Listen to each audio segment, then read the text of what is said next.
Assalamualaikum warahmatullahi wabarakatuh. Saya Hasnawati dari kelompok 1 dalam mata kuliah Manajemen Sumber Daya Manusia. Kali ini saya akan membahas bab 1, yaitu masalah pengantar manajemen sumber daya manusia. Pertama-tama kita harus pahami dulu apa yang dimaksud dengan manajemen sumber daya manusia. Manajemen sumber daya manusia adalah proses untuk memperoleh, melatih, menilai, dan mengkompensasi karyawan, dan untuk mengurus relasi kerja mereka, kesehatan mereka, keselamatan mereka, serta hal-hal yang berhubungan dengan keadilan. Mengapa manajemen sumber daya manusia penting bagi seorang manajer? Di sini kita harus mengetahui apa itu manajer. Manajer adalah orang yang bertanggung jawab dalam pencapaian sasaran suatu organisasi dan dengan cara mengelola, merencanakan, mengorganisasi, menyusun staf, memimpin, dan mengendalikan usaha yang dilakukan oleh orang-orang dalam suatu organisasi. Yang kedua, dalam pengelolaan manajer melibatkan 5 fungsi, yaitu fungsi perencanaan, pengorganisasian, penyusunan staf, dan pengendalian. Dalam konsep dan teknik yang dibutuhkan untuk melakukan aspek personil dari suatu pekerjaan manajemen, yaitu meliputi menganalisis pekerjaan, merencanakan kebutuhan tenaga kerja, dan merekrut kandidat pekerjaan, serta memilih kandidat pekerjaan tersebut. Dalam manajemen sumber daya manusia, ada beberapa aspek yang harus diketahui, yaitu aspek lini dan staf dari manajemen sumber daya manusia. Kedua, tugas sumber daya manusia dari aspek manajer lini. Yang ketiga, tugas dan fungsi manajer sumber daya manusia. Keempat, mengorganisir tanggung jawab Departemen Sumber Daya Manusia, serta tugas dan fungsi manajer sumber daya manusia. Dalam aspek lini dan staf dari manajemen sumber daya manusia, atau yang dikenal dengan otoritas lini, secara tradisional yaitu memberikan hak kepada manajer untuk mengeluarkan perintah pada manajer atau karyawan lain. Sedangkan tugas manajemen sumber daya manusia dari manajer lini, yaitu manajer lini ini adalah seorang manajer yang mempunyai otoritas untuk mengarahkan pekerjaan bawahan dan bertanggung jawab untuk menyelesaikan tugas organisasi. Yang ketiga, tugas dan fungsi manajer SDM atau sumber daya manusia. Yang pertama yaitu fungsi lini. Fungsi lini disebut di sini adalah di mana manajer sumber daya manusia itu mengarahkan aktivitas orang-orang dalam suatu departemennya dan mungkin dalam area-area terkait. Yang kedua, fungsi koordinasi.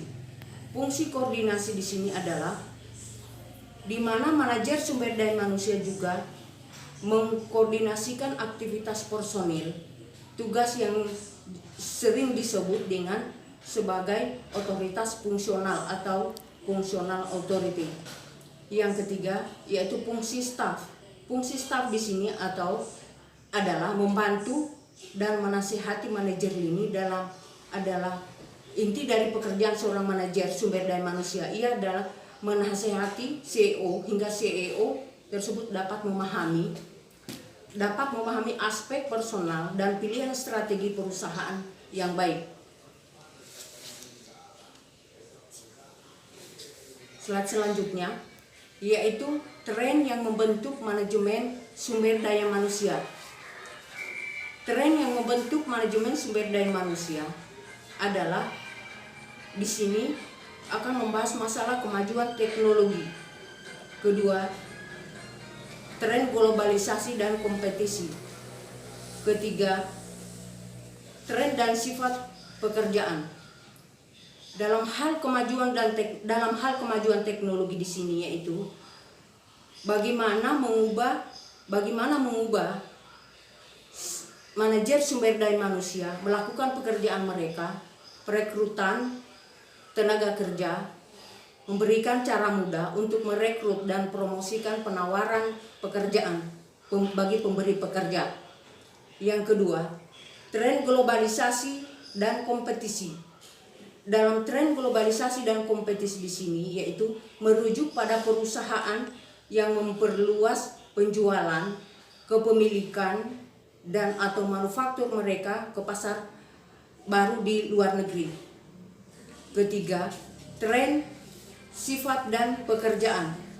Dalam tren dan sifat pekerjaan di sini, yaitu teknologi telah mempengaruhi cara orang bekerja sehingga berdampak pada keterampilan dan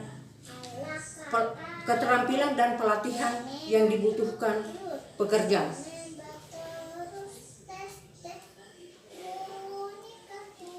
Selanjutnya, manajer sumber daya yang baru. Manajer sumber daya manusia yang baru. Ada 10 bagaimana seorang manajer zaman sekarang untuk mengatasi tantangan-tantangan saat ini. Yaitu pertama, berfokus pada isu-isu besar yang strategis. Kedua, mengukur kinerja dan hasil sumber daya manusia. Yang ketiga, manajemen sumber daya manusia berbasis bukti. Yang keempat, menambah nilai. Keempat, menggunakan cara-cara baru untuk memberikan layanan SDM. Keenam, memberikan manajemen bakat untuk pengelolaan sumber daya manusia. Ketujuh, pengelolaan keterlibatan karyawan, memahami filosofi sumber daya manusia mereka, dan kompetisi baru. Slide selanjutnya yaitu kompetisi manajer sumber daya manusia. Dalam kompetisi sumber daya manusia di sini adalah sertifikasi SDM, di mana seorang manajer menggunakan ilmu pengetahuan mereka dan memperlihatkan penguasaan mereka atas pengetahuan manajemen sumber daya manusia. Dalam hal ini HRCI yang merupakan organisasi sertifikasi independen untuk profesional sumber daya manusia. Yang kedua adalah basis pengetahuan HRC. Demikianlah pemaparan dari saya dari bab 1, pengantar manajemen sumber daya manusia. Sekian dan terima kasih. Assalamualaikum warahmatullahi wabarakatuh.